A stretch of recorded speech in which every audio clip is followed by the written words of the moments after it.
I told my fiancée that my best friend's trauma and well-being matters more than her comfort or need to know every detail, and now she's staying with her mom after saying she can't handle how I prioritize him. My best friend lost a parent a year and a half ago, which led him to a mental health crisis. Our friend group has been picking up the pieces ever since. He's doing much better now that he's in therapy, but he's definitely gone through it. What has complicated matters worse is my fiancée. It goes without saying that I love her, but she is the definition of a busybody sometimes. My best friend is a very private person. She knows something happened with him, but she doesn't know the details of what that something is. She probably never will, but because she's around me and my friends often as my fiancée and I live in the same house, she hears bits and pieces of the story and presses for more information. I try to circumvent this as best as I can. For example, I step out of the room for specific phone conversations. But still, it's hard to limit the discussion about it sometimes. If it's necessary, we bring it up and she's around in person. We'll refer to the Nolan situation without giving specifics. Nolan will also stop by my place at night when he can't sleep. This doesn't happen all that often, maybe twice a month. He'll text me or call me saying he's outside. I'll go sit with him and maybe smoke a little bit, then he'll head home. I'll wait up until I know he got home safely, then I go back to sleep. My fiancée hates this. She claims the phone calls always wake her up. They don't. She just sometimes happens to wake up for the bathroom while I'm outside, and that me not being in bed is alarming. This brings us to last night. Nolan stopped by, and when I came back inside, my fiancée said she was putting a stop to it. She said all the sneaking around is making her paranoid. She doesn't feel like she can properly trust me or be a part of my friend group without knowing the details, and that Nolan needs to stop relying on me so much. I told her that no matter whether we're married, dating, whatever, she will never have any ownership over my friend's trauma, and that she was never going to be able to order me around in regards to it. I also said her comfort was less important than someone's actual physical well-being. She was obviously hurt by this and went to stay with her mom after work today. Did I go too far by saying that to her? Edit, she knows Nolan lost a parent. She doesn't know the aftermath beyond the statement he had a mental health crisis. And yes, he has specifically asked me not to tell her. Edit number 2, the next day, this is not something we talk about constantly in front of her.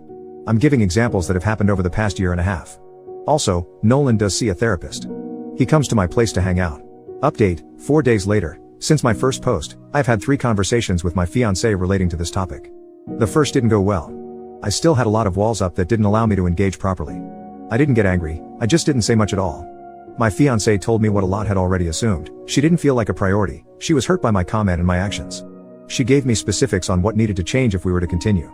I told her I needed time, and she went back to the parents' house for the night.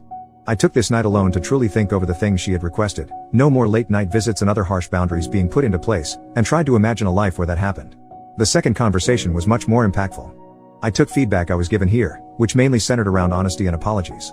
I told her that I was sorry for waking her up and for not treating her how a fiancé should. I also told her I was sorry I hadn't been prioritizing her. But that I couldn't. At least not in the top, number 1 spot. The gist of my side was this: my life partner, in a lot of ways, has already been chosen. It might change in the future, but as of right now, my friendship is the most important relationship in my life. He isn't just like family to me, he is family to me. That goes beyond just the two of us. His little brother is my little brother. My mom and dad have all but officially adopted them into our family and vice versa. Our lives are intrinsically enmeshed and have been since we were 15. I had been doing a disservice to her by pretending that I could put anyone else over this familial unit that has already been built.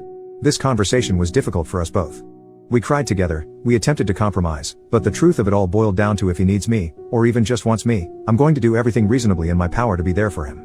We again took the night for ourselves to process.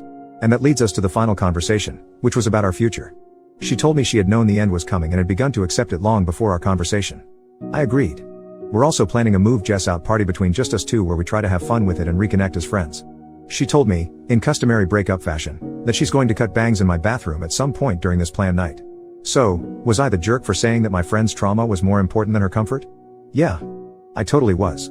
Not only because it was harsh, but because I didn't say it sooner so she could make an informed decision about whether it was a life she wanted or not. Now she gets that. I feel gracious and humbled by her forgiveness and understanding, and thankful to commenters who provided insight. Edit to add, no, I'm not planning any more romantic relationships for a while. 2. My number 1 priority is Nolan, not my entire family.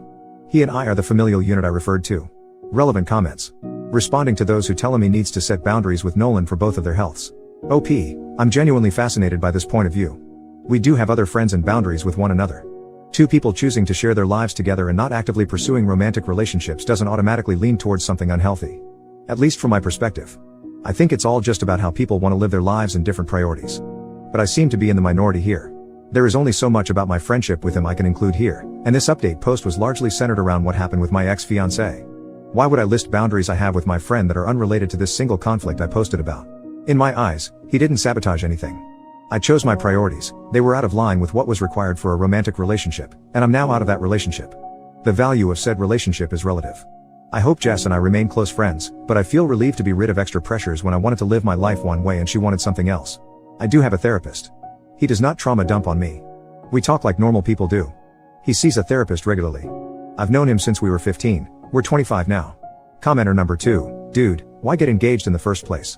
OP, the engagement was a spur of the moment event when I had been drinking. I wouldn't say it's something I regret because I think both she and I knew it wasn't a marriage is right around the corner, let's start planning now situation. I mostly just regret not having an honest conversation with her up front about the different places people took up in my life. That was a huge mistake on my end. Commenter number 3, are you attracted to Nolan? OP, reflecting on how we first met, it was basically just me trying to manifest an excuse to talk to the cool tall boy I saw, and then I actually got that excuse and invited him over to my house during our first conversation. So, I certainly think he is nice to look at and particularly nice to spend time with. I don't typically think that hard about my interactions with most men other than him. OP then makes a comment on moving forward. I'm just letting things happen as they happen at this point. If he and I do move back in together, though, I think I'm going to just start telling people we're together no matter what, if he's comfortable with it, of course. There's too many people who don't get that I do not want a romantic relationship in any shape or form going forward, outside of this, and if this whole thing has taught me anything, it's that I don't want to be stuck answering questions about it my entire life. Lol. OP when asked about his ex-fiancée, she's the one that suggested we remain friends. I came into things wanting to be completely honest. Other than that, the ball was in her court. If she wanted to forgive me, never see me again, whatever. That was purely up to her. Will it continue on past her moving out? I don't know. But I do know I'm very glad we're not ending on a totally sour note. One more thought from OP, as I said in other comments, I think I worded the original post wrong because people are assuming I put him on the same level as my parents or siblings and that isn't the case. I honestly think people would have had a more positive reaction if I had said I've been with Nolan this whole time, jokes on everyone. Then I made a mistake proposing to my fiancée, I'm now single and can admit I feel emotionally fulfilled by this person. He is my life partner and I choose to share my life with him while also having other friends and family as well who don't fall into that category of intensity. Because half of the responses are that's so weird. You have to be screwing with the person you put number one in your life. He and I have spoken and are in agreement. He's asked me to come to one of his therapy sessions so we can further discuss and I finally agreed and we set a date to make that happen. Most of the comments on the post I made on my own page, which has since been deleted, were we don't care about Nolan, we just want to make sure your fiancé is good. But now that I've affirmed that she's okay, we're going our separate ways, it's the opposite. I don't know. The update was focused on her for a reason. Edit. OP had a few deleted comments that I did not include here because I could not tell if he was trying to troll the people who were asking questions or not. But, because some questions have come up a few times in this Baru post, here is one of his deleted comments.